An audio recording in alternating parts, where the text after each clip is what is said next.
ஓம் சாந்தி. தந்தையின் அருள்மொழிகள் பார்க்கலாம். இன்னைக்கு பாபா இப்படி சொல்வது உண்டு. உங்களுடைய புலன் இச்சையின் காரணமாக நீங்கள் அநேக பிறவிகள் மகிழ்ச்சியை இழந்து விட்டீர்கள். இது நல்லதா? மகிழ்ச்சியை கெடுக்கக்கூடிய விஷயங்களை ஏன் விளக்கக்கூடாது? வீட்டில் மட்டும் குப்பைகள் இருந்தால் அதை மட்டும் வெளியில் தள்ளிவிடுகிறீர்கள் கூட்டி. ஆனால் என்ன குப்பைகளை மனதில் ஏன் சேர்த்து வைக்கிறீர்கள்? இந்த தீய குணங்களை பொக்கிஷம் என நினைக்கிறீர்களா? குழந்தைகளே, உங்களிடமிருந்து எனக்கு வேற எதுவுமே வேண்டாம். நீங்கள் எனக்கு உங்களுடைய வீண் எண்ணங்களை கொடுத்து விடுங்கள். செல்லா காசுகளான அவைகளை உங்களிடம் பிடித்து வைத்து கொள்ளாதீர்கள். அது உங்கள் வாழ்க்கையை கெடுத்து விட்டது. சொர்க்கமாக இருந்த இவ்வுலகம் இதனால் நரகமாகிவிட்டது.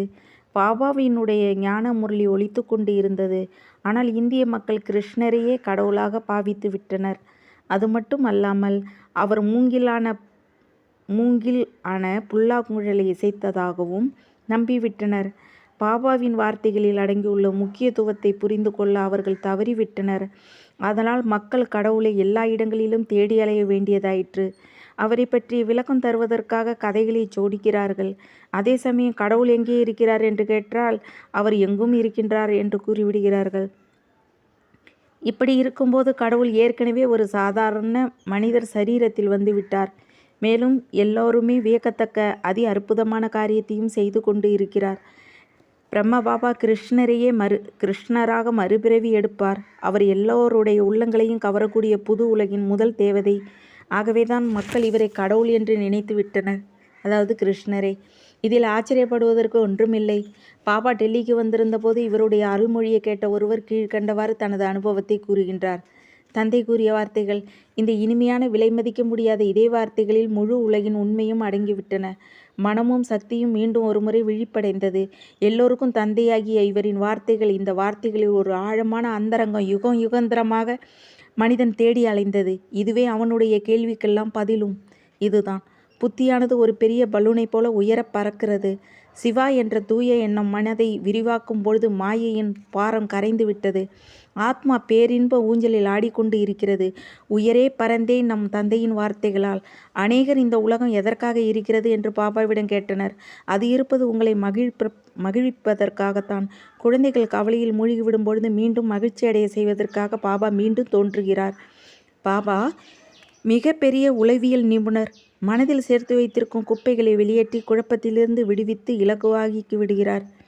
மிகுந்த ஆழ்ந்த சிந்தனையிலேயே சதா மூழ்கியிருக்கும் அறிவாளிகளும் பாபாவை சந்தித்ததும் சரளமாக பாட ஆரம்பித்து விடுவார்கள். முதியவர்கள் கூட சிறுவர்களைப் போல ஆட ஆரம்பித்து விடுகிறார்கள். களைப்பினால் மந்த புத்தி அடைந்துவிட்ட கலைஞர்களும் மீண்டும் தங்கள் படைப்பில் மூழ்கி விடுவார்கள். உண்மையில் முன்பு ஒருவரி கூட எழுத அறியாத அநேகர் சரளமாக கவிதை படைத்தனர். அக்கவிதைகள் நம்பிக்கை இழந்தோ எதையோ நாடியோ படைக்கப்படவில்லை. அவைகள் தாம் அடைந்த வெற்றியை பறைசாற்றின. அவைகள் அரசுரிமை மற்றும் உண்மை பற்றிய அனுபவங்களாய் இருந்தன. ராக்கெட்டில் நான் ஏறிவிட்டேன். இவ்வுலகிற்கு அப்பால் நான் செல்கிறேன். புவியீர்ப்பிலிருந்து விடுவிட்ட நான் மேகங்களை கீழே விட்டுவிட்டேன். எல்லாம் தெளிவு, அமைதி, நிசப்தம், அதீந்திரிய சுகம் என்பது இதுதானோ? ஞான ஒளியினால் ஒளியை என் எதிரில் கண்டேன். பிரச்சனைகள் இனி ஒன்றுமே இல்லை. அன்பின் அலைகளில் நான் மிதக்கின்றேன். கடவுளின் அருகாமையை நான் எட்டிவிட்டேன். யார் இந்த வரிகளை எழுதியது? யார் இதை பாடியது? யார் இப்படி தன் மகிழ்ச்சியை காட்டியது? உயர் வகுப்பை சார்ந்தவர்கள் என தங்களை கருதியவர்களோ, தாழ்ந்த வகுப்பு என பிறரால் சுட்டி காட்டப்பட்டவர்களோ அல்ல. மாறுதலை எதிர்ப்பவர்கள், வழக்கறிஞர்கள், மருத்துவர்கள், வணிகர்கள், பொறியாளர்கள், விஞ்ஞானிகள் தங்கள் நண்பர்களிடம் கடவுள் இப்பூமிக்கு வந்து இருக்கின்றாராம், மற்றவர்களுக்கெல்லாம் முட்டாள்கள் என கருதி கதை விடுகிறார்கள் என்று திடீரென எள்ளி நகையாடினர். இவர்கள் யாருக்குமே ஒன்றும் தெரியாது என்று எண்ணுகின்றனர் போலும் என்றெல்லாம் பேசும் மனிதர்களும் இருந்தனர். பாபா எங்களுடையவர். அவரே உலகின் அதி அற்புத சக்தியின் உறைவிடம். உலகில் உள்ள மற்ற எல்லா சக்திகளும் குறைந்து இல்லாமலே போய்விட்டாலும் பாபா இருப்பார். அவரே உலகின் கலங்கரை விளக்கம். குழந்தைகளே, பாபா மிக இனிமை கலந்த மென்மையோடு அழைக்கின்றார். வாருங்கள், என் மடி மீது அமருங்கள்.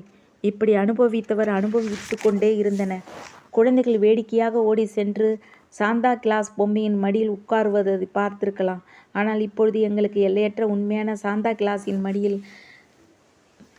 அமரும் பாக்கியம் கிடைத்துவிட்டது.